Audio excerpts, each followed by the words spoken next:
آپ نے گھر کے اندر ایک خاتون کو نہیں لانا، محض ایک خاتون نے نہیں آنا، آپ کے گھر میں آپ کے سکون نے آنا ہے۔ اللہ تعالیٰ نے خود فرمایا کہ تم نکاح کرو اور سکون پاؤ اس سے، آپ کے گھر کے اندر سکون نے آنا ہے۔ اگر آپ خاتون خانہ ٹھیک نہیں لے کے آ رہے تو اس کا مطلب ہے کہ آپ کے گھر میں سکون اور اطمینان حاصل نہیں ہوگا۔ دیکھیے یہ مسلم شریف میں حدیث ہے، نبی پاک صلی اللہ علیہ وسلم نے فرمایا دنیا ساری کی ساری متاع ہے، یعنی ایک وقت کے لیے فائدہ اٹھانے کی جگہ ہے، ساری دنیا متاع ہے۔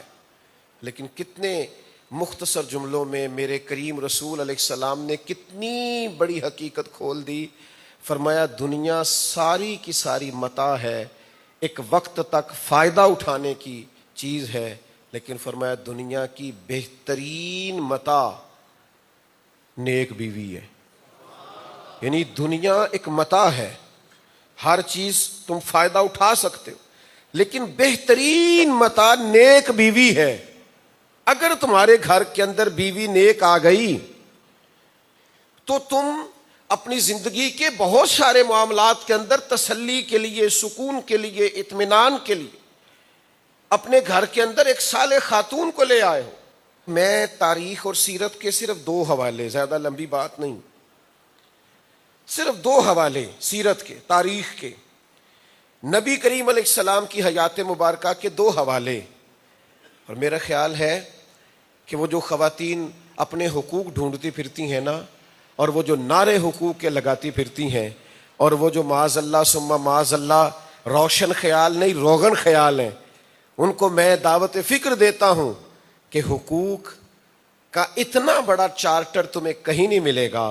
اور میرے نبی پاک علیہ الصلوۃ والسلام نے اگر خاتون خانہ کے ساتھ محبت کر کے دکھائی ہے، اس طرح کا رنگ تمہیں دنیا کائنات میں تلاش کرنے سے نہیں ملے گا۔ رسول پاک علیہ السلام کا انداز تو دیکھیے، پہلی وحی آئی اقرأ باسم ربک الذی خلق، تو قرآن مجید کا جلال، لو انزلنا هذا القرآن على جبل لرأيته خاشعا متصدعا من خشیۃ اللہ، یہ پتھروں پہاڑوں پہ بھی نازل ہوتا تو اللہ کے خوف سے ریزہ ریزہ ہو جاتا۔ وہ حضور کے قلب اطہر پر جب قرآن مجید نازل ہوا تو اس کا روب، اللہ کے کلام کا روب، حضور جب گھر آئے نا، مجھے چادر اڑاؤ چادر اڑاؤ، قربان جاؤں۔ یہ وحی والی بات حضور نے سب سے پہلے نہ کسی چچا سے کی ہے، نہ کسی قریبی دوست سے کی ہے، یہ بات سب سے پہلے رسول پاک نے سیدہ خدیجہ کے ساتھ کی ہے۔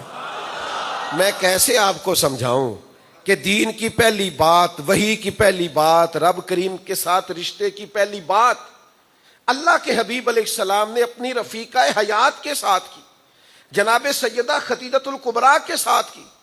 تو حضرت خدیجہ رضی اللہ تعالیٰ عنہ نے بھی کیا خوبصورت جملے کہے، یا رسول اللہ غریبوں کی مدد کرتے ہیں آپ، کمزوروں کا بوجھ اٹھاتے ہیں آپ، یتیموں کے سر پہ ہاتھ رکھتے ہیں آپ، یا رسول اللہ کریم رب عزتیں ہی عطا فرمائے گا، شانیں ہی عطا فرمائے گا۔